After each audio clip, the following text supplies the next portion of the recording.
Yo, welcome back everybody to another episode of the Shuffle Pod. Episode number 7 now, I think it is. 7, lucky number 7. Yes, lucky at number 7. And we got a big episode today, kind of, because we got Lost Origin finally out, and we can talk about all the new Lost Origin decks and how they have been treating us. Both of us have actually played quite a bit of the new decks. I know Lindsay has had some pretty good success with Reggie, Gigas, with Thornton.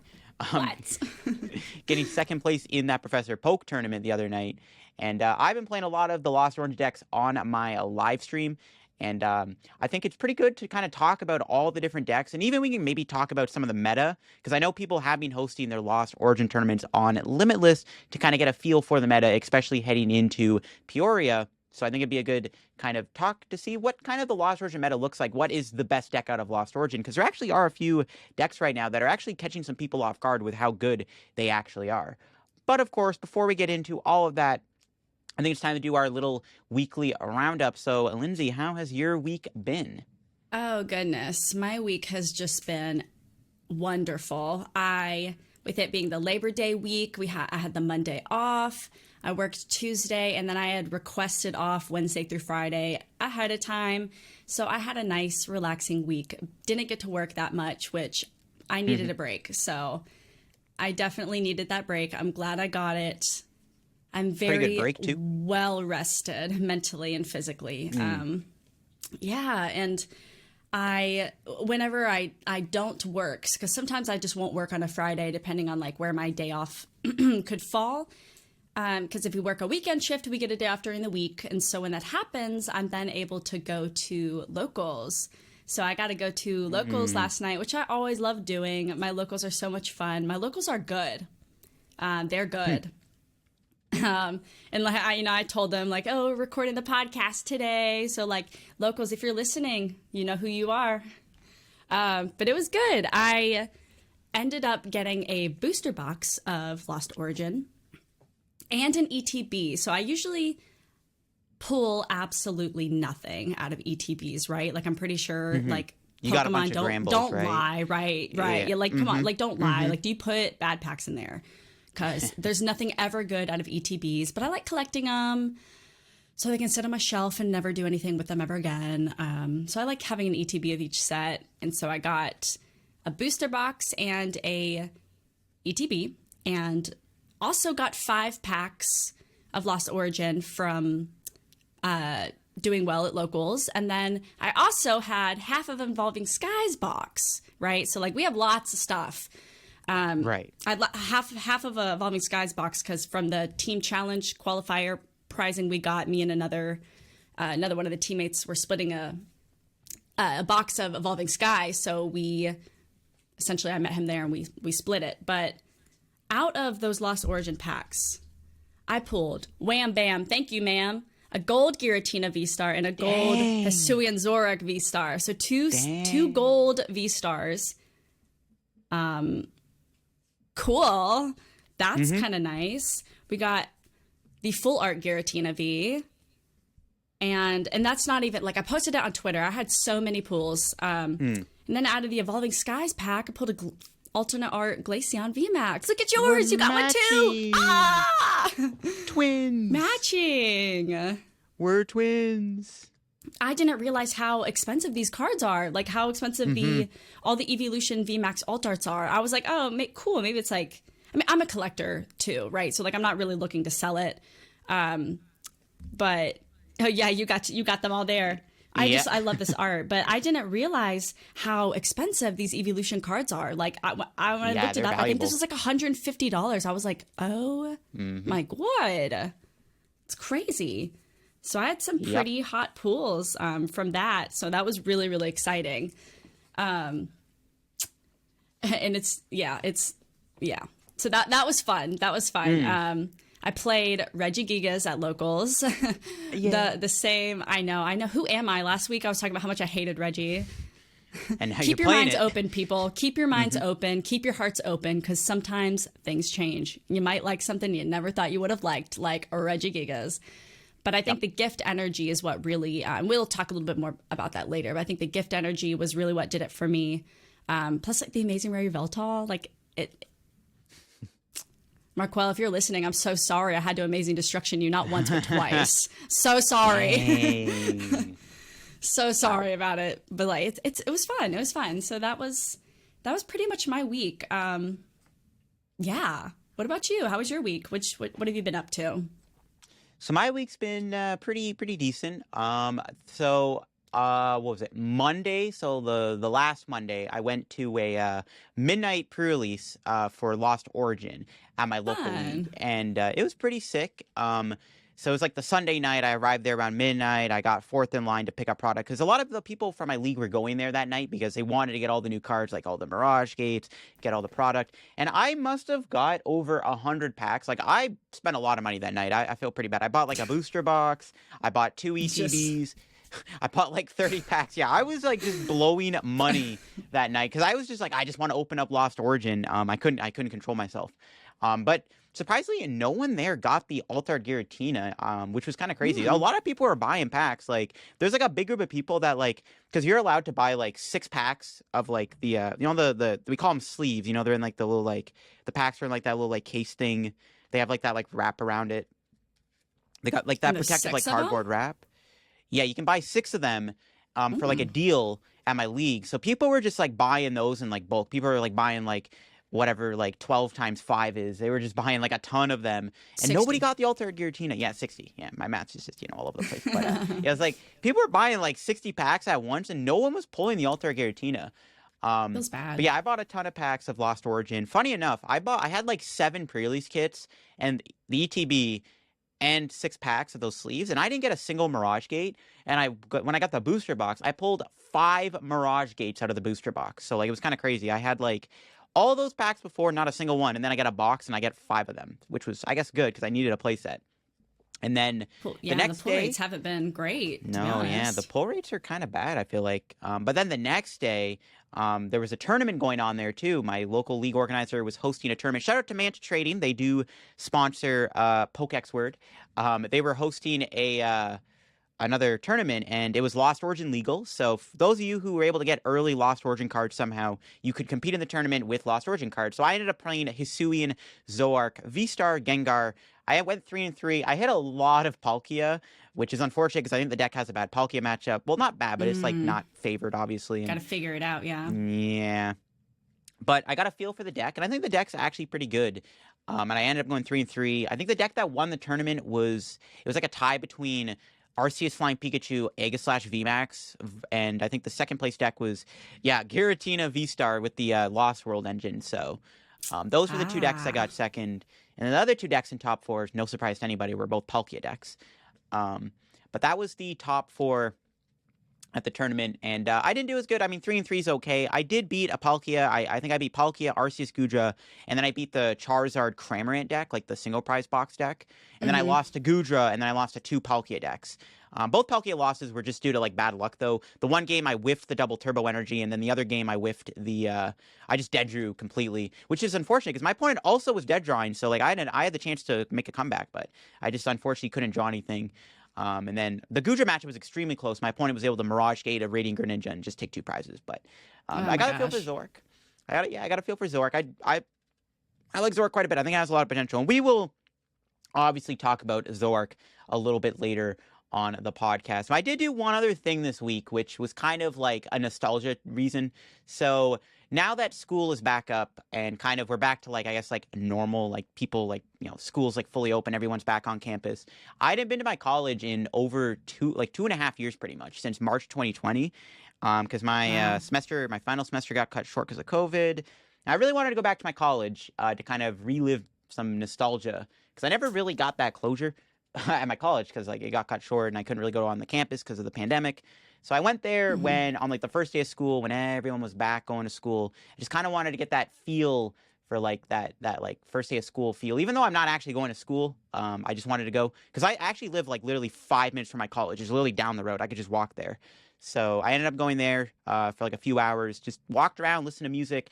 I saw some old teachers, which was nice. It's kind of weird though, because like it's been 2.5 years and like so much has happened in that 2.5 years. And that's what kind of like hit me and blew my mind because like, I mean, I started the pandemic off with like 7,000 subscribers And here we are now. I'm at 32,000. It was just like kind of mind blowing to think how even like that was like a thing. Like I'm now like how big I've gone on YouTube. It's just like just kind of hit me really hard because like I remember back when I was still in college, you know, I was still doing the videos, but where I'm at now, where it's like it's my full-time job and all this crazy stuff happens, like tournaments, like all these IRL tournaments and all these things like the Shuffle Squad and stuff. It's just weird to see how far I've come on YouTube since March 2020. And that's one of the reasons why I wanted to go back to kind of like reflect on that. And what else was I going to say? So there was that, and then just kind of crazy how like the 2.5 years, just how different my life is in general. Not even just from YouTube, just like in general, like with what's happened in the last 2 years of my life. It's just kind of crazy how far it's come. That's why I wanted to go walk around my college for that nostalgia trip, get a bit of closure. But that's really all I did this week, other than play, of course, Lost Origin decks and make videos and stream them. I've been having a lot of fun doing that. And that's basically how my week's been. LDF's like, oh, I just had like a huge, like, you know, reflection over my past 2 years and like this whole like mental journey. But that's all I did this. Yeah, that's all I did. Yeah, you know, no big deal. No big deal. No, but that's great. I think a lot of people don't do those kinds of things and kind of take like the present for granted, I guess, and not have those chance to reflect back. So that's really awesome that you got to do that. It's a good, rewarding feeling, especially the fact that what your YouTube channel has grown literally 5 times. So if you're close to 35K now, that's insane. That's something to celebrate for sure. Yeah, it was just kind of just something I wanted to do, just like a mental health reflection and just kind of see how far I've come over the past 2 years. And I also, I'm not gonna lie, I did miss going to my college because a lot of my friends go there, or they went there anyways. I guess now they've moved on, which is kind of like the sad reality of it. I always liked going to school. I was always a fan of school because I liked going to just like, I was never the best at school. To be honest, I never got the best grades. But I liked going because I had a lot of friends there, and it was just like more of like a hangout thing more than anything else. I treated it like that. So that's kind of why I wanted to go and just kind of like revisit that and kind of relive those memories. But yeah, that's basically what transpired for my week. But of course, this week we did get the release of Lost Origin, and I think we definitely want to talk about some of the new decks we have been trying out. I've been trying out all kinds of decks on my live stream. I know you have too, Lindsay. You actually, of course, have a lot of experience with Reggie right now, which got a humongous upgrade with Lost Origin. So we definitely want to talk about some of the new Lost Origin decks, how they've been treating us, what we've been learning about them, and how they're working and how they're going. Right. But before we get into that, I think we should give a quick shout out to Atlas Collectibles. Yeah, if you're looking to get a great price on any and all Pokemon TCG products, go ahead and go to Atlas Collectibles and see their huge selection of Pokemon cards. They also have, Magic cards and, if you're into that other stuff. But but make sure to use that code TSS12. You can save yourself 12%. Not only are you helping out yourself, what is it? You're helping out yourself, you're helping out Atlas Collectibles, and helping out the helping out the Shuffle Squad. Channel Squad, yep. Help yourself out, help Atlas out, help out the channel. They also have some stock sealed product if you like buying bulk and risking your monies on pools, and if you need singles, if you need one single, 100 singles, whatever it is, they have it all. They ship worldwide. Go check them out. Make sure as well, you can send emails. You can send, feel free to send questions for the chance of them being answered on next week's podcast to podcast@theshufflesquad.com. You can also send us suggestions, topic ideas you'd like to hear, and even, you can recommend guests that you would like to see on the podcast. So speaking how crazy life is, like LDF, I think we've talked about this before. Like I used to watch your videos all the time. Like when I first started, like I watched, so like that's like how I know that is because like I watched all your videos. And like if you would have told me like 9 months later that we would be like co-hosts on a Shuffle Squad Pokemon podcast, I'd be like, oh, in what world? In what world does that happen? I just can't believe that is already September, right? Like we're pretty much starting regionals. We're pretty much starting regionals coming up this weekend, having the Baltimore regionals. So if you're going, make sure to check the weather before you pack. That way you know kind of what to expect. But we'll let our Shuffle Squad weatherman tell you a little bit more about the meta forecast. And now it's time for your meta weather roundup with me, Hotshot PTCG. Coming in as our number 5 deck this week, we have Reggie Gigas, a deck which actually did rather well at Worlds, getting at 17th place via Pablo Meza. And it's a deck where if Arceus is continuing to not play Dunsparce, it can run amok. And if Mew keeps on doing well, Reggie Giggles also likes to eat Mews for breakfast. I'm not really surprised it's here at number 5, and I think it's going to have a good Giratina matchup between you and me. Coming in at number 4, we have Ice Rider Calyrex VMAX, a deck which I absolutely adore, being able to hit for 280 or 310 damage via Choice Belt and Leon respectively is never ever a bad thing. And then having Palkia as a backup attacker and being able to throw around water energy around as well is never ever a bad thing in my opinion. Coming in at number 3, we actually have Palkia. This might be the lowest I've seen Palkia here in a while. We all know how versatile Palkia is, being able to turn on those offensive jets with that super space swell attack and also pump the brakes with a Roxanne or Armani and a pat to the peak in the mid to late game is never ever a bad scenario to be in, and I don't think it's ever going to drop lower than 3rd in my opinion. Coming in at number 2, Flying Pikachu VMAX, a deck that got them almost a mirror match in Worlds, where one person was playing the Jolteon package and Andre was playing the Bibarel package. Have yet to see really which version's doing better, but I imagine Jolteon will only get worse, especially when the Lost Zone engine comes out. And then coming in at number 1, my deck baby, Mew VMAX. I knew Mew VMAX was poised to do well in this late Astral Radiance meta, and I think too it is going to be poised to do well in that Lost Origin meta as well. Just got to play Bob and Weave on those Drapions and then just send them to the Lost Zone with Lost City and you'll be fine. Anyway, let's throw it back to Little Dark Fury and Linty. I think it is time to now do this week's Pokex word, of course, this Pokex word of the week here. Are you ready, Lindsay? You ready to get into it? I'm ready. I feel like I'm not very good at these. I need to practice. I've been practicing with the crossword puzzles and realized that I don't know as many names as I think I do. So I'm ready. This one might not be too bad. So, drumroll please. So we got, this Pokemon has 7 letters in its name, and it is from Generation 1. Okay, that's easy. 7 letters. And it's from Gen 1, so. Squirtle.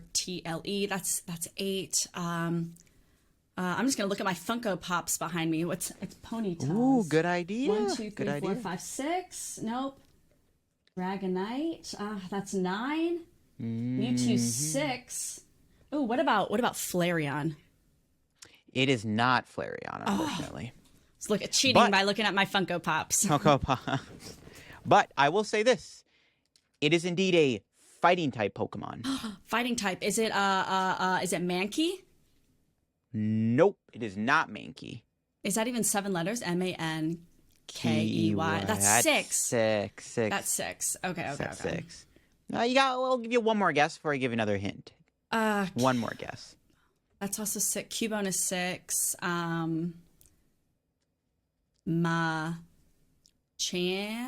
I think that's 8, isn't it? M-A-C-H-A-M.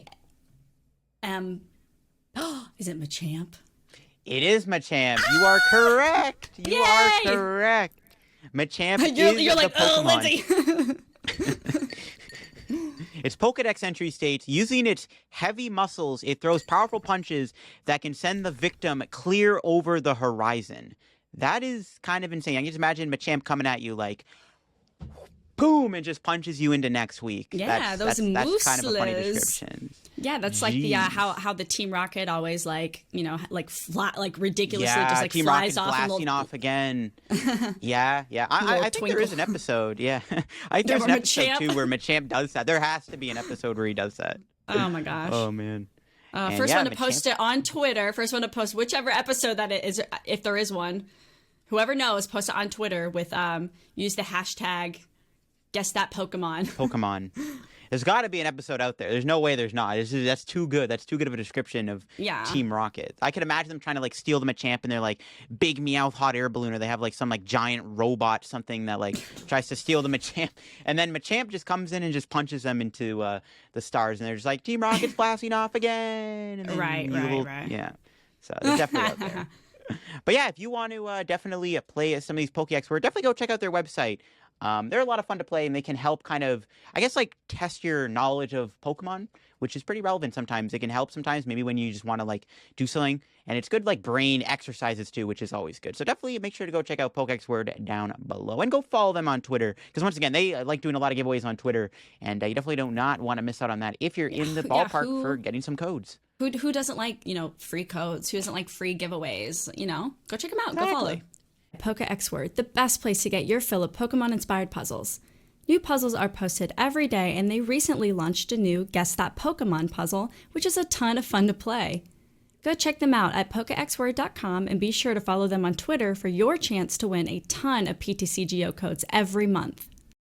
So yeah, now that Lost Origin is out on PTCGO, I think it's time to kind of talk about some of the new decks. Of course, me and Lindsay have been creating content and playing a lot of the new cards from Lost Origin, so we have a lot of knowledge and a lot of insight on what some of these new cards do. And I think the first one we should talk about is definitely the big card of the set, the big bad card. Not actually bad, but you know what I mean. Giratina V-Star, which I've played quite a bit on my stream. I did a video on it, and I kind of have some experience with Giratina, and I'm actually fascinated by kind of how Giratina has been kind of shaping right now in the meta, because the Lost Zone mechanic seems to be the way to play Giratina, right? You want to use Comfey, you got the Colress machine. It's honestly pretty easy to pull off our turn 2 Mirage Gate, but actually there's another Giratina deck that's floating around right now, and that is Giratina with Arceus V-Star, which I do think is probably like also good, because Arceus is just an inherently good card, and Giratina does have the ability to be powered up very quickly through Arceus, and debatably this would be a little bit more consistent than using the Comfey engine. And this Giratina Arceus deck has been getting a lot of attention right now, I think, in the online sphere, because people are just like, the Giratina Lost Zone engine is good, but is the Lost Zone engine really that good? It's sometimes, inconsistent, because the Lost Zone engine does use the new Comfey, which if Comfey is in your active spot, you go the top 2 cards of your deck, you take one of them in your hand, you put the other one in the Lost Zone. You can use Comfey with Scoop Up Net and Air Balloon and Switching Card and Switch and Escape Rope to kind of pivot between multiple Comfeys. So a lot of the time you can do like 2 or 3 Comfey a turn, which is like an extra 3 cards in the Lost Zone. I think the thing that really kind of puts the deck together is that Colress's Experiment Supporter card, right? You can look at the top 5 cards of your deck. You put 3 of them in your hand and 2 in the Lost Zone. It's a pretty good card. It's actually very similar. Pretty good card. Yeah, pretty darn good card. It's actually very similar to an old supporter card called Sage's Training from Harkle Silver, which actually was another pretty good card back in the day. And these type of cards, you can like look at the top card of your deck, you take a few of them and you got to get rid of the other ones. They've always been pretty fascinating, because it's better than sometimes just flat out drawing cards, because you can actually see what you're getting, and that can give you some knowledge as to what you want. And sometimes you can get rid of filler cards. I know some of the... I know some of the Giratina decks have been playing at Battle VIP passes, which I think is really good, because Giratina can actually play cards like Radiant Greninja. They got, they want to establish multiple Comfeys. So Battle VIP has been like a staple card in these Lost Zone engine decks. And Colress's Experiment is a great card for Battle VIP pass, because you can actually find VIP passes on a Colress and you can just get rid of them. It's a free card in the Lost Zone, basically. Yeah. So Colress is really good. And I think this is kind of the main powerhouse card of the Giratina deck, because being able to have that much kind of digging in a turn and powering up the Lost Zone is really good, because of course you want to put cards in the Lost Zone for the item card Mirage Gate, and this is the kind of the most powerful item card in the set. And it's also the one that I think has the most amount of potential, because Mirage Gate states you have to have 7 or more cards in your Lost Zone. So of course in the Giratina deck, you want to go Comfey, you want to use Colress, and because of Comfey and Scoop Up Net, you can use Comfey a lot of times, and this is why it's really easy to actually pull off a turn 2 Mirage Gate, because you're able to get it so quickly with Comfey and Colress. And Mirage Gate allows you to search your deck for up to 2 different types of energy, basic energy, and attach them to your Pokemon in any way you like. Meaning that, against with Giratina, you can go find a Grass and a Psychic Energy for free and attach it to Giratina. And Mirage Gate is what makes Giratina so good. Yeah, and I've seen a few different ways with the Giratina as well that I kind of want to go over. Like you said, with using the Radiant Greninja, some people have been using that and having the water energies in there as well, because so Giratina just needs grass and psychic energies. And the third one is a colorless. So I've seen a lot of people doing the water energies and using Mirage Gate with the Greninja. But in my opinion, I see where that could be good. You have another way to draw cards, but I feel like with the Lost Zone, you have the unfortunate potential to get a lot of those energies stuck in the Lost Zone. And so I feel like running, I don't know. I think Sableye, I think the new Sableye is overall, I don't want to say necessarily better or worse because they're not like competing against each other, but the Sableye I think definitely needs to go in Giratina because you're using the Lost Zone, you are getting cards in the Lost Zone, and so once they are, I think it's 10, you need to have 10. Yep. 10 energy or 10 cards in the Lost Zone. 12 cards actually in the Lost Zone or maybe it is 10. I think it's 10, but it does 12 damage counters. Yeah. And just for one psychic energy, this little single price Sableye can just spread 12 damage counters any way you like. Like that's insane. And I can see why, I can see why the Radiant Greninja is also good. You can also do that 90 damage, double spread, but like Manaphy, doesn't get around. You can't get around that damage with if they have the Manaphy out with the Sableye, the 12 damage counters that does go around Manaphy. You have to use it later game, but I think that it's still very, very good. I've seen some people use the crams. I don't think it's bad. I think it's cute. If you want to throw it in there, you can. But actually, my favorite addition to Giratina, which I honestly think is kind of a must, is Memory Capsule. Using the Memory Capsule on the Giratina V-Star, that way you can use, the Shred Attack. You don't necessarily need the Cram for a Miltank or whatever else, but you can use that Shred Attack, and then you can knock out some one-prize Pokemon without having to discard your energies to the Lost Zone early. Yeah, I kind of agree with you on that. From what I've experienced with Giratina, you can't use the Giratina V-Star against a lot of the single prize decks. Like if you get paired against Reggie or Zorak Lunatone, on the ladder, you can't use that Lost Zone attack on Giratina because you realistically don't have a lot of energy. And I kind of agree with your point you said earlier, how like in the Lost Zone deck, it's actually really common to ditch a lot of energy and put it in the Lost Zone early on while you're digging with Comfey and Chorus. I think on average, you're probably going to have at least 2 or 3 energies already in the Lost Zone from your Comfeys and Choruses early on when you're trying to set up the Mirage Gates. And I kind of agree with you on that one where like Giratina can't afford to do that 280 damage attack every single turn against single price decks. Obviously, it trades really well against V-Stars and V-Maxes, but yeah, against single price decks, it is a lot harder to kind of chain the attacks. And I think Giratina we're still kind of in the early honeymoon stages of like the card, and people are still figuring out like the best way to play it and like how to utilize it. But I think Giratina needs to kind of have a really good strategy against a lot of these single price decks, right? Because you really can't afford to attack that many times with that Lost Zone attack. And I think that is a good point. Yeah, I think Memory Capsule is a good way to do that, as well as the Sableye. I mean, if you think about like some Sobbles, like a Dunsparce, Manaphy, even like those are pretty much. At least Manaphy is almost a guaranteed staple in any single price deck, and that Sableye can just go ahead and knock out a Manaphy. Like just, I think it's a solid choice. I think it's a really big way to help. Something else I want to mention too, kind of like off of what you said, is I've seen a lot of people use Oranguru, the Primate Wisdom ability to put. Whether they have, filler cards in their hand to put back on top, they know for sure that they can like discard it with Comfey's ability, as well as putting energies back in the deck for Mirage Gate. Yeah, Guru is something that I've also kind of heard about where, you can use it to like put filler cards in your hand into the Lost Zone. And Guru can like sometimes give you like extra cards in a turn because it is theoretically a draw one card, which is kind of nice. And you also have the ability to maybe like counteract Marnie. One really good strategy against some of these, Giratina Comfey decks is to actually play Marnie. I've won a lot of games against Lost World decks because I Marnie them into a small hand and they don't get a chorus off of that, and I knock out their active Comfey, and they're kind of just stuck with not really much going on. And that's kind of where the Oranguru can sometimes come in clutch, because you can use Oranguru to like put something on top of the deck, kind of to counter the Marnie. Because I think Marnie is a really good card against these Lost Zone decks. Yeah. Because Lost Zone decks don't actually play a lot of draw supporters. A lot of the time, it's literally just 4 chorus, a couple boss, and sometimes they'll play like maybe like 1 Marnie or like 1 Roxanne or maybe like a research, but for the most part they don't play a whole lot of draw support, and Marnie is really good, and that's maybe where the Oranguru is going to be really good against the Lost World decks. I agree.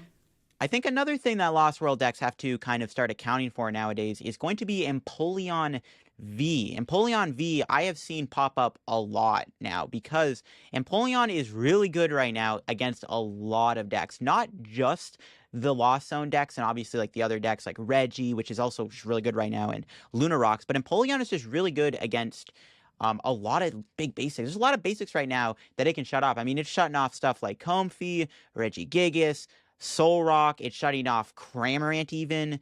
But yeah, I think the Empoleon is actually really good right now, and I've seen a lot of people play it. I've been experimenting with Empoleon right now too.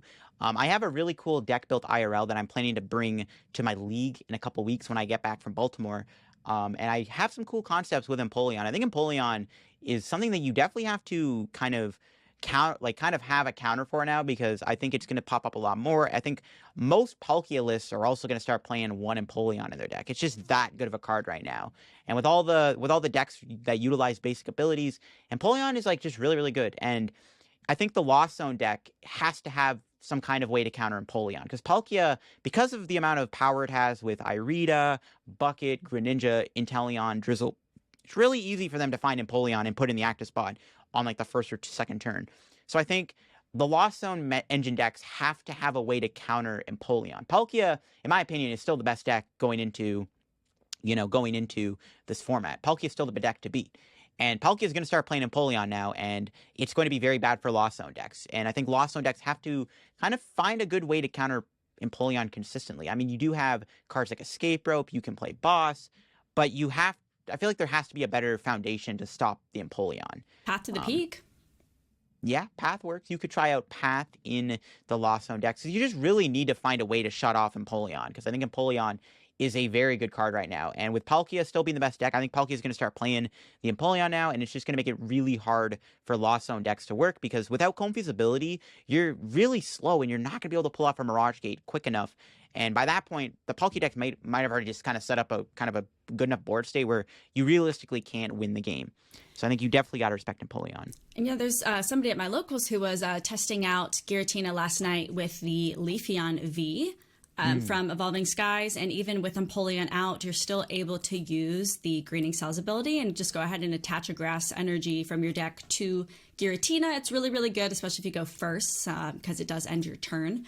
But that is another way to go ahead and accelerate one energy, and then be able to if you're able to attach for that turn as well, that's great. And then you're potentially looking at already being able to attack the next turn. Yeah, I've heard some talks about Leafeon too. I don't hate it, because you can also play like the V-Star in your deck too, which can be built up with like Mirage Gate.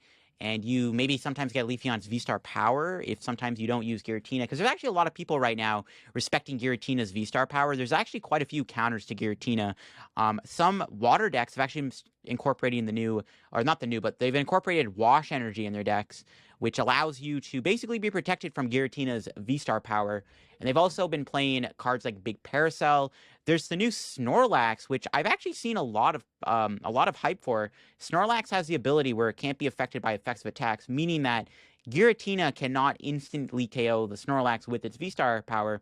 Giratina has to use its main attack to knock out the Snorlax. And this is maybe where like something like the Memory Capsule could be good, because Snorlax is a really good kind of way to kind of make Giratina burn resources and kind of waste resources effectively to take out this one Pokemon that you have to put 2 energy in the Lost Zone to counter, which sometimes you can't afford to do.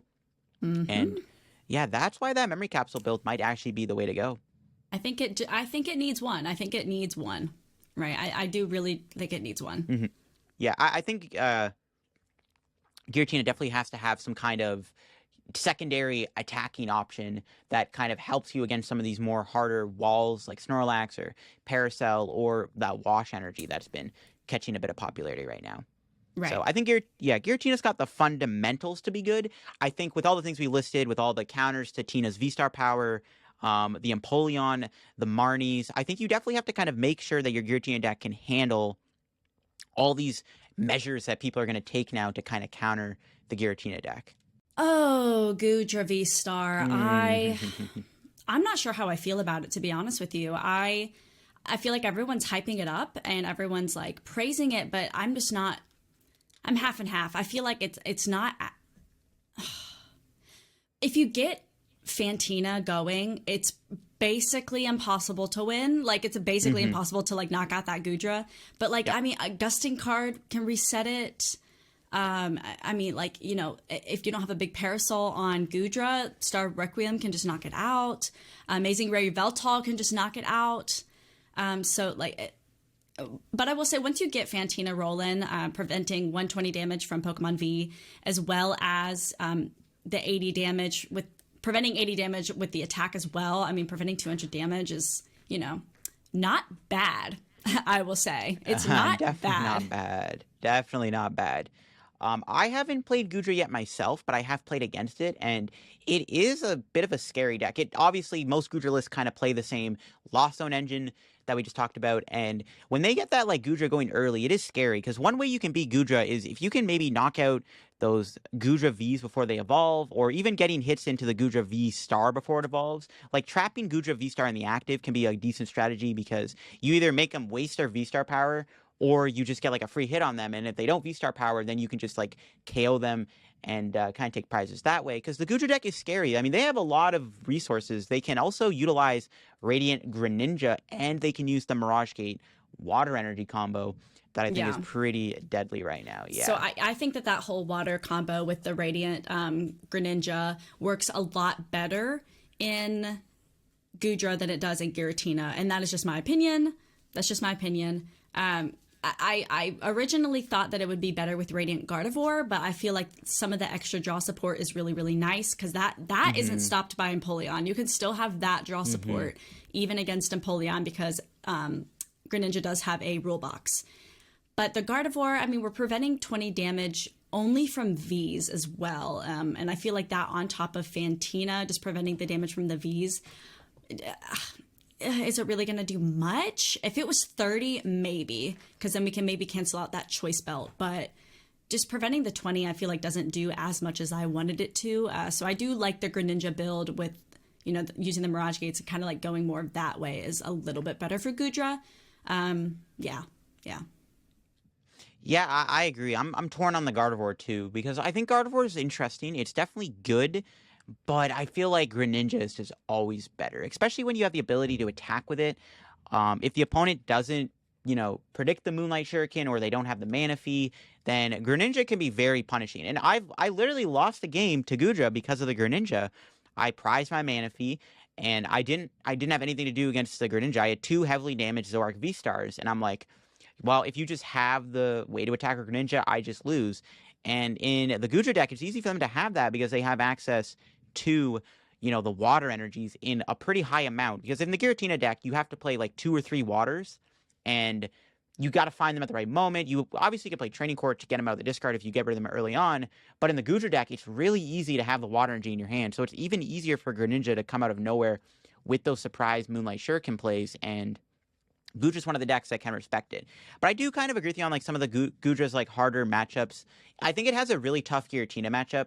Any deck that can do a lot of damage is like kind of tough to beat, because it's kind of like Stonejourner, where like Stonejourner was kind of a really good deck. Obviously, it did really well against Palkia, it did really well against Arceus variants, but it did struggle against decks that had the ability to just do a lot of damage, and stuff like, you know, Mewtwo V Union, Mew VMAX is another big threat. Now that we have Giratina and Hisuian Zorak V-Star, there's a lot more Pokemon now that can just do, you know, flat out like 300 plus damage or 280 damage pretty easily. And Goodra reducing 80 damage, that's not enough, because they'll still do 200 to you, and that's still going to two-shot you. Even if you get the full heal in, it's just still not enough to prevent you from kind of getting KO'd. And I think Goodra does struggle against those, and it will struggle against those, you know, insta-KO decks, right? Like, you know, decks like Giratina and Yveltal that have the ability to just knock Goodra out. If I'm not going to be able to do much damage to your Goodra, all right, I'll just blip it off the board by just insta-KOing it, right? Yeah, and I think another weakness that Goodra has are decks that have a lot of that gust power,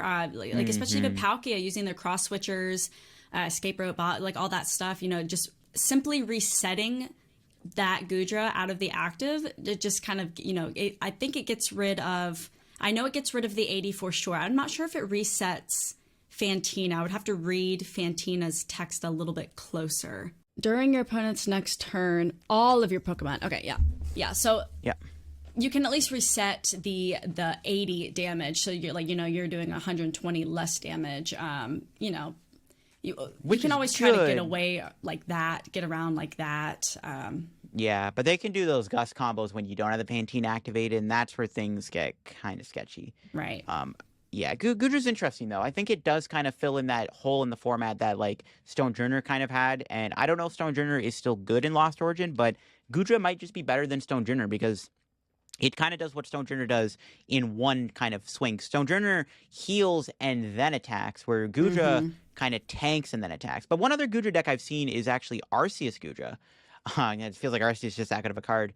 But Arceus Goodra does give you the ability to not have to worry about the inconsistency of the Lost Zone mechanic, and you get access to extra healing capabilities. I know the Arceus Goodra deck plays Hyper Potion with the double turbo energy. Basically, it's Arceus Duraludon, but with Goodra instead. And yeah, the ability to play the double turbo Hyper Potion is really good in Goodra. Like, I think that may be the better Goodra deck over just kind of straight Goodra.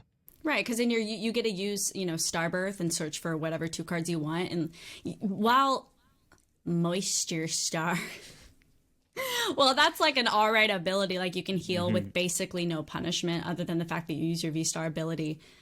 Hyper Potion, I feel like you're right, is just kind of better. You can always Starbirth for, a Melanie and attach and do whatever else. So it's, yeah, I'm kind of with you on that. I kind of want to try the Arceus build and see how that goes. Although Fantina, once you get out Fantina, it is really hard to beat. So it'll be interesting to see which kind of one of those builds comes out on top. Yeah, I agree. You can't play the Fantina in the Arceus deck, unfortunately, but you can use Hyper Potion, so it kind of balances itself out. I think both Goodra builds are interesting. I think Goodra definitely has the potential to be good. I don't think it's that bad of a card.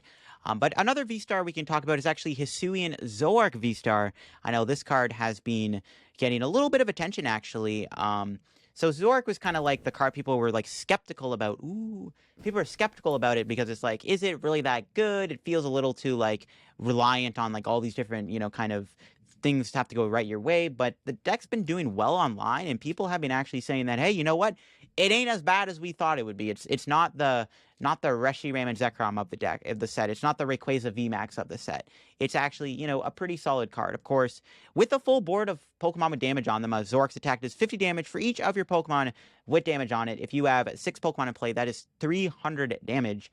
With a double turbo energy, you can do 280. It attacks for 1 energy. It can do 280 damage for a single energy, which is kind of insane.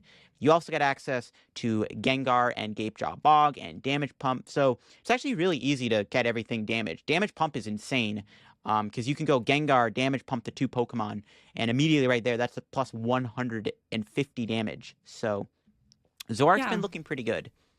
Yeah, it seems really solid. I've also seen some decks run a couple Psychic Energies to use Gengar as a second attacker. I feel like that's a good way around Palkia. If Palkia has a full bench, Gengar can do 100 damage with just a Psychic Energy. So yeah, the Gengar attacking is interesting. It does give you an out to Miltank, but I'm not sold on the Gengar attacking, actually.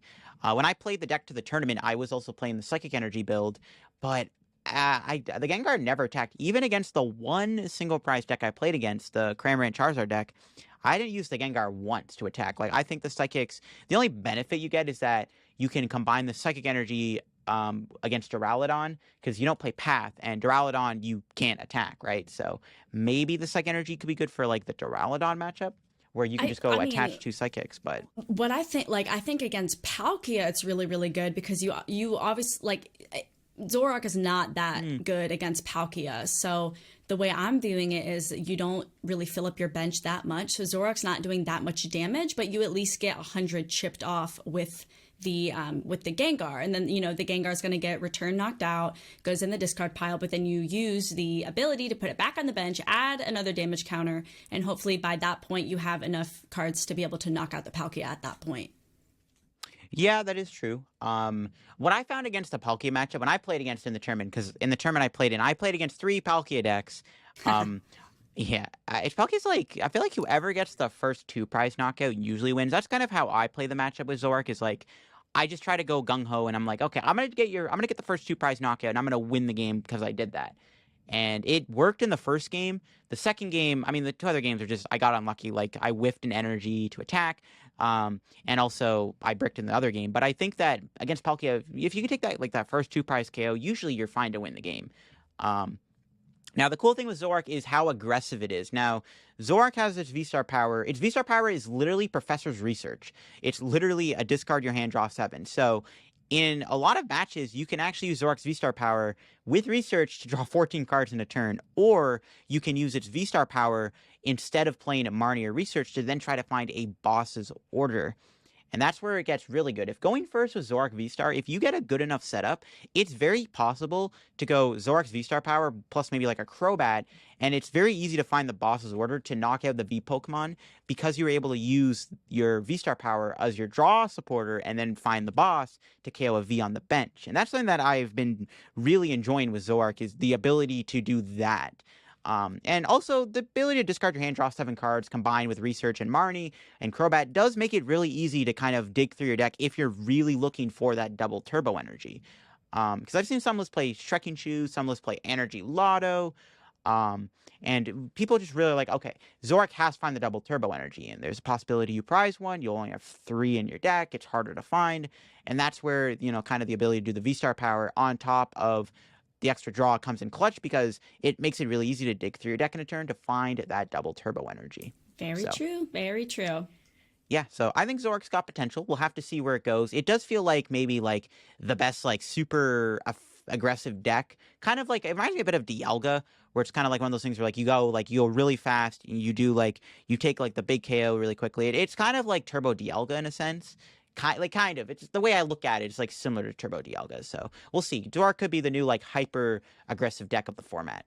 So we'll have to see on that one. But the next deck I want to talk about was actually going to be Regigigas. I know Lindsay has had a lot of experience with Reggies recently. So why don't you talk about that? It's been a week with Reggie, to say the least. Mm-hmm. I don't even know what made me want to try it, to be honest with you. It's just, I thought the idea of using the Thornton and the Yveltal was like super, super cute. So I wanted to try it, and it did a lot better than I thought it was going to.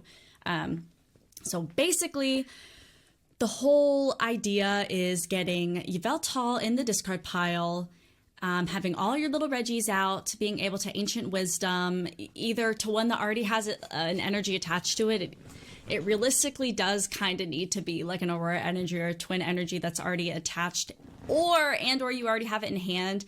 And I know that sounds like a lot to do. However, it's actually a lot easier to get out than I thought it was going to. And it is worth it for many reasons. One, it knocks out Flying Pikachu VMAX, even though the attack for Flying Pikachu VMAX prevents all damage done to it by basic Pokemon. So you're not doing damage, you're just wiping it off, cleaning it up. Goodbye.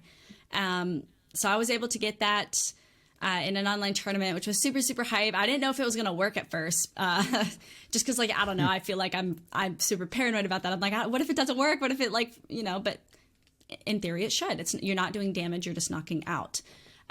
You can, even if Goodra did a Fantina in an attack, but, I guess Fantina wouldn't work anyways because, Reggie's not a Pokemon V, but you're not able to ever one-shot Goodra V-Star anyways because, it has no weakness, and Regigigas, it's not a V-Max. So that is another way that you can just kind of knock it out. You can knock out a Duraludon V-Max even without Path to the Peak out. So it's insane. I used it against, like I said, my friend at Locals, I was able to do it against an Ice Rider VMAX, because even the Registeel, even with a Belt, can't knock out. Belt on the Gigas can knock out, but if you believe it or not, it was easier to set up Thornton than it was to set up a Gigas and a Choice Belt. Like, believe it or not. Because the same thing with the Gigas, you kind of with it being 5 energy attachments, you kind of either have to already have one attached or have like both your twin energy. So it's like, it's kind of the same situation where like you kind of need to have like another energy or have like both your twins or something like that. So it worked out well, and it was kind of filthy. It was pretty disgusting. The the list that I run runs 3 Pokestop and a Path to the Peak, just still to kind of help disrupt a little bit, try to help, against that Empoleon matchup. Plus, I don't predict a lot of decks actually playing Lost City. The stadium card where, if a Pokemon gets knocked out, you attach all everything into the Lost Zone, because that is terrifying, especially for some of these single prize decks, especially for decks like Reggie, especially when they're relying on a lot of that energy as well. So I run those stadiums just to kind of try to help with that, and I like it.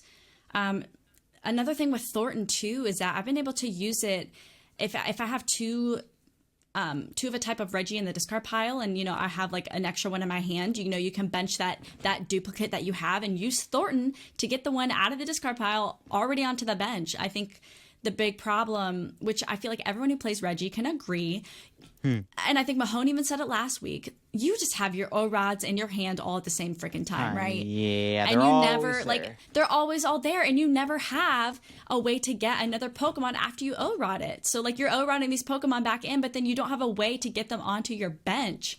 So that was something that I was also really liking with Thornton, is that once I had some of those Pokemon in the discard pile, I had O-Rod, but I didn't have a way to draw cards to get a ball or anything, and I was just able to Thornton it, and it was great, and I loved it, and it was so fun, so cute. Gift energies we already talked about. If your Pokemon gets knocked out by damage, you can draw until you have 7 cards in your hand. That helps so much with some of the against this. I feel like gift energy was the reason I was able to get off the Thornton plays, because it just gave me those extra cards. With Pokestop, you're discarding the Thorntons. So I feel like with the gift energy, that was kind of like one of the MVPs that really just helped make it start, right? And I've had a couple of people ask me like, how good actually is the Amazing Rare Yveltal? It's like, what if you start with it? Okay, well, I did. You play Scoop Up Net. There's 4 Scoop Up Net in the deck. Yep. There's 4 Scoop Up Nets in the deck. Like, you're chilling. It's you could also Thornton the Yveltal in the discard with a Reggie too. Force came to work. You literally can. Like, Thornton is crazy in that deck. Absolutely crazy. Yeah, I'm excited to play that. I'm a huge Reggie enthusiast. I'm still playing Reggie in the beautiful, not the actual beautiful, but the Sword and Shield Astral Radiance format, the best format in the world. And that, of course, Reggie's still good, but I am like waiting for me to be able to play the Reggie in the Lost Origin format, because the gift energy, the Thornton combo, from what I've seen and heard, I mean, the deck sounds kind of insane. It genuinely might be a top tier archetype. Like, Reggie's already like really good right now, but I actually think that Lost Origin, if people don't respect it, like, I actually think Reggie could be like a potential tier 1 deck. Like, it has the potential for that. It's got good typing with Reggie Rock and Reggie Alecki. Even Regice can be kind of good against like Giratina and Goodra, because you force them to have switches, and that can be tough. The Yveltal Thornton, I know Radiant Charizard Thornton also is something people are toying with right now too. So I think that Reggie Thornton is just really good, and I think that gift energy is just insane, because I kind of agree with you. Where, like, my issue with Reggie has always been like, the deck's good and it's like so fun when it pops off, but if you're not playing draw supporters and like Reggie Drago's ability is not working, you're not able to do much. The deck needs to consistently kind of funnel supporters, and when you play Pokestop, sometimes you lose your supporters, or sometimes you have to like research away a lot of supporters at once. I've had that happen many times with Reggie. And the gift energy makes it so you don't really care about the supporters that much, because gift energy does help you a lot. And I think gift energy is arguably the best card the deck got. I think Reggie could work, honestly, without the Thornton combo. Like, if it just had gift energy, the deck would still be in like another stratosphere of like how good it is. So yes, it does make it better. Like, I'm sitting here like hyping on the Yveltal and the Thornton and all that, but like I wouldn't even been able to get those plays off if it wasn't for the extra draw support with the gift energy. Yeah. Like, a lot of my losses with Reggie are literally because I draw poorly and I can't find a supporter in time, or I Pokestop like a bunch of supporters away, and that kills me in the late game. And the gift energy is just like, you don't got to worry about that. So yeah, gift energy is insane in Reggie. But another single prize deck to come out of Lost Origin is actually the new Arcanine. Now, Arcanine, very reminiscent of a card called Gramble from Lost Thunder, where basically Arcanine can attack for 0 energy. Its attack does 160 damage if you have no cards in your hand. Now, you can combine this with, Galarian Meowth. You have Peony, you have Ultra Ball, you have Quick Ball. There's actually a lot of really easy ways to put your hand down to 0, and you want to combine that with Radiant Venusaur, where at the end of your turn, you can draw cards until you have 4 in your hand. So you attack with Arcanine, you use Venusaur's ability to draw until you have 4, which sets you up for the next turn, so you can kind of keep chaining the attack over and over again. And I've actually seen a lot of different Arcanine lists. The one that I'm using is using Zorak, obviously, so you can kind of keep the Arcanine going. And I'm also playing Mightyena. Arcanine is a fighting Pokemon, which is really good against Arceus, but not so good against Mew VMAX, and that's where the Zorak Mightyena comes in clutch, because you can just kind of knock out Mew pretty easily. With Peony, you can go like Peony for Choice Belt Mightyena if they have like an Oricorio in play. And I also play a Flapple in my deck with 4 Capture Energy, so sometimes you can use Flapple. Yeah, Flapple could be really good. It catches the opponent off guard. You can do like a big chunk of damage. I've seen some Arcanine lists using Slowbro in the deck with Twin Energy so that you kind of have that like checkmate. My issue with that is that I don't know if you're able to consistently pull off Slowbro Twin Energy. You need the Twin Energy at like the exact moment you want to use it. I actually don't know if that's easy to pull off. And if you go Slowbro, because if you attach energy to Zorak and then you Zorak into Slowbro, you lose the energy. So I feel like the Slowbro is too hard to pull off consistently. Some Zorak lists have also played the Hisuian Zorak, the new one, not the V-Star, but there's a baby version that can attack for no energy, and I think it's like at the end of your opponent's next turn, the active Pokemon is knocked out, and I think this is a really good counter to like Duraludon and Goodra V-Star and Giratina. Like any big Pokemon that has like not either a lot of bench Pokemon or just doesn't have a consistent way to move to the bench, the Hisuian Zorak can actually be really good, so I'm actually going to look into experimenting with that. And then also, the deck I've seen people play Altaria and Bibarel in the deck for extra draw. Altaria is interesting. I'm not sold on it, though. I don't think Altaria is that good. I actually like the idea of maybe Bibarel. It basically counts as like an extra Venusaur, because Venusaur has a target on its head. Whenever I play the deck, some of my losses have been because they KO the Venusaur, and then I lose my draw, and then I'm kind of like up the creek without a paddle. Well, the Altaria puts the Peony, right? Peony back on top of the deck for your next turn. So even if they knock out Venusaur, you still draw at your next turn. Right, yeah. I mean, I think there's a lot of experimentation. There's actually a lot of ways to make Arcanine work. It's got a really good type. I don't think Arceus is going anywhere with Lost Origin. And with the Zorak engine, you have a lot of different ways you can play the deck. There's a lot of stage 1s you can utilize. So I'm excited to see where Arcanine goes. It might be like another like pretty solid one-price deck in the format, and I think there's a lot of ways to play it that people just have to figure out, and we'll have to wait and see what Arcanine deck does well in an online tournament, because I'm sure that'll be the one that people gravitate towards. Another single-price deck, though, that I've been really liking is actually the new Spiritomb. Now, Spiritomb does 10 plus 60 more damage for each Spiritomb in your discard pile. Now, if you combine this with the Pokemon Go Ditto, and you have 4 Tombs in your discard pile, you can do 280 damage, or 250 damage, sorry, and with a Choice Belt, you can do 280. And Spiritomb is a dark Pokemon, so it does synergize really well with Dark Patch. The problem I've had with Spiritomb is consistently attacking with the Ditto and the Tomb consistently. With the Ditto engine, you have to play Raihan a lot of the time, because Ditto does require 2 Dark Energy to copy Spiritomb. You can't Dark Patch to Ditto. You have to use Raihan with Ditto. And that can be a little tricky to pull off consistently. At first, I tried it with Bibarel and it just didn't work. And actually, one of my subscribers and fans, Trendy B, shout out to you. I know you're probably watching this and you're going to say something in the Discord server.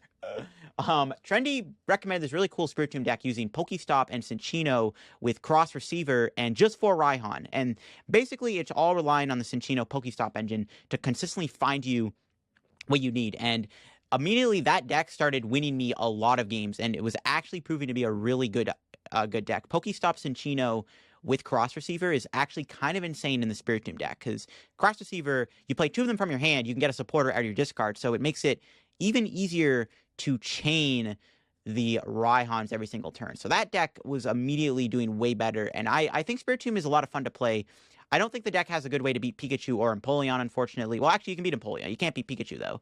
But other than that, I think the deck is actually really solid as a single-price deck. So we're have to see kind of how people experiment with the Spiritomb. But again, this Pokestop Cinccino engine, I really, really enjoyed. So that was another fun single-price deck I wanted to bring up. Another V-Star I want to talk about actually is Magnezone V-Star. Kind of the, I guess you call it like the underdog of the set. Magnezone V-Star is cool.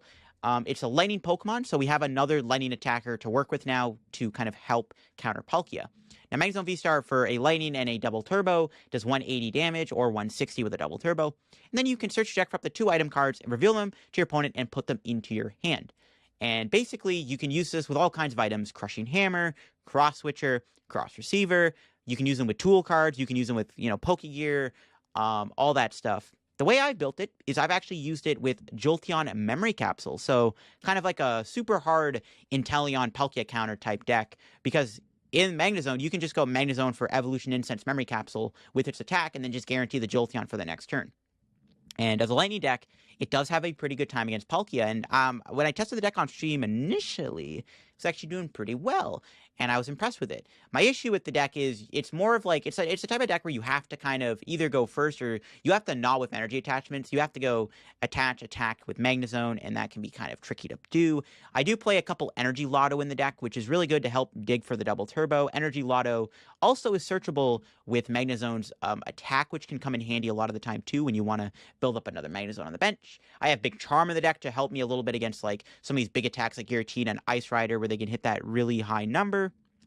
But Magnezone has been impressing me. I've been toying around with my list a little bit more. I've added in a Miltank to the deck to give me a bit of an easier time, where like I can sometimes sit behind a Miltank and I can have Magnezone on the bench build itself up by attaching, and then I can sit behind a Miltank for a turn. So I've been experimenting with Miltank in the deck, because I feel like the deck does need some kind of like extra wall type card, because sometimes you're in those scenarios where you have to go attach to a Magnezone, which can be tricky. But the Jolteon package is good. Magnezone has the V-Star power. That's really cool too. For 2 light energy, yeah. You said hiding behind the Miltank, even with the Jolteon Memory Capsule, you're turning off the Cramorant, so Cramorant's not even attacking the Miltank at that point either, so. Yeah, exactly. That's why I've been kind of feeling the Miltank quite a bit. And being able to sit behind is good. And also, Jolteon Memory Capsule shutting off Shady Dealings actually makes it pretty hard for the Inteleons to attack the Miltank. Because when you're shutting off Shady Dealings, it's harder for them to attack you. And my list does play 4 Crushing Hammer, so sometimes you can go Miltank, put pressure on with Route, and if they're trying to build up an Inteleon and Jolteon's in play, you can spam Marnie against them, and you can also try to Crushing Hammer the energy off of the Inteleons when they're trying to attach to the Inteleon. And I actually think Tool Jammer might be a little bit more popular now than Tool Scrapper, because I don't think people are going to respect Jolteon as much in Lost Origin as the Astral meta, because Jolteon seems technically worse going into Lost Origin, because, now that we have the Lost Zone engine, there's less reason to play Inteleon, I feel like, so people aren't going to respect Jolteon, and then they're going to cut the Scrapper, play the Jammer, and that's where the Jolteon kind of shines, because against, Palkia, they can go like Irida for Scrapper, and then there goes your Tool on your Jolteon, right? But that's kind of where the Lost Origin meta kind of comes in clutch for Jolteon itself. And Inteleon is still out there, and I guarantee you Inteleon is still going to see play. I guarantee, like right now people are hyping up Lost Zone and everything and like Comfy, but I guarantee you we're in like maybe a couple weeks, people are going to start playing the Inteleon engine again with some of the new cards, and we're going to be right back in that format. Not to mention, Radiant Charizard could still be a thing, so who knows? I think Inteleon you still got to respect regardless. And yeah, the Magnezone felt okay. It's not bad. I'm experimenting with it. I think it's underrated, and I think it does have potential, because it's another good Lightning attacker, which I feel like we've been lacking other than like having Flying Pikachu and Coco VMAX. There hasn't really been any good like flying Pokemon, in the meta. So, or Lenny Pokemon, sorry, not flying Pokemon, Lenny Pokemon in the meta, which I feel like we kind of need, because Palkia, again, I think is still the BDIF going into Lost Origin. But speaking of Palkia, there's one other card I've been experimenting with, and that is Kyurem VMAX. You want to talk about this one? Yeah, I tested a little bit. I tried to do other things, right? Like I tried to do it without the Palkia to see if it was going to be better. I tried it with the Frostmoth because I feel like the whole the appeal for Kyurem VMAX, however you say it, VMAX, is the fact that it doesn't have a damage cap like Ice Rider. So I kind of wanted to experiment in the way where we could attach a crazy amount of energies to it to be able to hit those big numbers at first. I feel like, Frostmoth is also good with Greninja if you're playing Greninja. Right. The deck that I built, I liked it. It was cute, but I think that it needed a little bit more energy recovery. I mean, we're playing Melanie, but, to get like, because you are discarding those energies. And if you're hitting big numbers, you're discarding a lot of energies. So I think that it needs a little bit more energy recovery, like maybe like energy recycler, maybe retrieval, something like that. But I do kind of feel like overall the Palkia version is may be better because, you know, you have another attacker as well. That's, you know, not a 3-prize liability. Right. However, I still think that I'm still experimenting with the build that I did, but using having Suicune in there, because then you can, you know, use Suicune on the first attack. It's a worse Palkia, but, you know, same 2-prize liability. It can attack. It can attack when you put it down. You know, that I'm kind of experimenting a little bit more with that. I'm not giving up on my list, but I do feel like using the Palkia is a little bit more consistent. You know, you're not discarding energies as well with the Palkia, but I kind of like my version with the Frostmoth, but that doesn't fit with Palkia and friends. So, which is why, you know, I'm testing with the Suicune, and so we'll see how that all goes. Yeah, I experimented with Kyurem on stream. I played it with Frostmoth and Palkia, and honestly, it wasn't bad at all. I do think that the deck struggles a little bit against single prizers, but I actually liked the deck because you're able to utilize Palkia and Kyurem. Palkia's insane with Kyurem. You can go Palkia and put 3 energy on a Kyurem and then that's basically 270 right there. And if you attach for turn, that's even more damage. You have Choice Belt on top of that. And I do like the Frostmoth Palkia Kyurem combo quite a bit. It's what I've been experimenting with. I think Kyurem is arguably better than Ice Rider. Ice Rider's main issue is that it consistently has to rely on Melanie. It doesn't get to play boss a lot of the time. And Kyurem does get to do that. You can, you know, I play heavy kind of switch in my list, so I can go like switch Kyurem to the bench, Frostmoth, build it up, bring it right back to the active spot, and then go right back to doing like big damage, right? So I think Kyurem is pretty cool with Palkia. It's also got a really good ability where you can combine it with Oranguru, and you can get energy onto Kyurem or Palkia how you see fit. So yeah, I've been experimenting with the deck, and I've been liking it quite a bit. I think Palkia Kyurem has potential. Will it replace Ice Rider Palkia? Maybe. I think it has a good shot of doing that. Kyurem's first attack is actually pretty good. The V does allow you to attach any amount of water from your hand to your Pokemon any way you like, which can sometimes come in clutch in a lot of scenarios. So yeah, I think definitely Kyurem, spread around those energies, make it to where like you don't have one target for somebody to like, if they boss that up, then like you're kind of screwed. You don't have anything to attack with. You kind of like spread around those energies. Yeah. I think that it has a lot of potential, and I think Kyurem Palkia is pretty good. And that's really all I've been testing with so far. There's other decks I want to try out. I know the Dugong deck looks kind of cool. Obviously, there's other Vs out there, of course, in the set to try out. But I really am happy that Lost Origin is out. I am really excited to experiment with those Mirage Gate engines, not just with the new cards, but trust me, I have thought of a lot of Mirage Gate decks with Lost Origin. Like, I've thought of a lot of them. Frank was playing it with the Amazing Rare Reshiram. Using like a Lost Zone, and then I played a little bit on stream, and it's fun. It's fun. Yeah, Mirage Gate is an insane card. You literally could play with anything. You could play with Duraludon, Rayquaza VMAX. You could play it with, like, just a lot of things. Like, even other amazing rares, right? And I think Mirage Gate is, like, going to be the card that people are going to figure out how to make work the most out of any card in Lost Origin. Kecleon. And Kecleon. Oh, creamy. Somebody brought that up in one of my streams last night. That is also kind of a genius idea. That is a genius idea, too. I'm hitting the lab. See what I tell you? Mirage Gate is like, the ideas are blooming. They're blooming. There's so many. It's insane. We're going to have a Shufflepod garden of ideas here. Yeah. Next episode is going to be all about Mirage Gate because it's that good of a card. That's crazy. No, but yeah, Mirage Gate, I think, is the best card in the set. And I think for the next episode, I think we're going to be talking a lot about Mirage Gate because by that point, I will have played quite a few different Mirage Gate decks. And I got a lot of cool ideas for Mirage Gate. I have this secret deck IRL built that does play Mirage Gate as its engine, and I'm excited to try it out. We'll see how it all goes, though. But I think that'll kind of conclude today's episode of the Shuffle Pod. So you have any final thoughts before we kind of end things off here? I don't have any other final thoughts. I think we pretty much hit it all. It's been exciting to talk about. I'm excited for the Baltimore regional to be over with, and then the next regional, the Peoria regional, so we can get a little bit more decks from the Lost Origin set. I'm excited to see how some of these shape out, which ones will kind of, take over, people's predictions, if they were correct about certain things being more powerful than others. Stonks and Big Parasol, like Secret Rare Big Parasols are like $2. Get them now while they're cheap. I don't have anything. Any last thoughts for you? Not really. I am going to be going to Baltimore. So actually, by the time this episode goes out on the Thursday, I think I'll probably be on my way to Baltimore now with Zach. So I'll be in Baltimore, which is going to be fun. I know it's going to be the good old Astral meta. I don't get to play all the new cards. What a shame. I don't think there's any side events there for Lost Origin. I know there's a GLC side event, which I have already prepared for, but we'll have to see how it all goes. But I will be in Baltimore by the time this podcast episode goes up, and I'm excited to see what I can do at Baltimore. I think I already know what I'm playing at Baltimore. I've kind of made that public. I'm playing Reggie to Baltimore. I'm not hiding it. I'm playing Reggie to Baltimore. It's the play. Because it's good. It's good. And I've done well with it, so...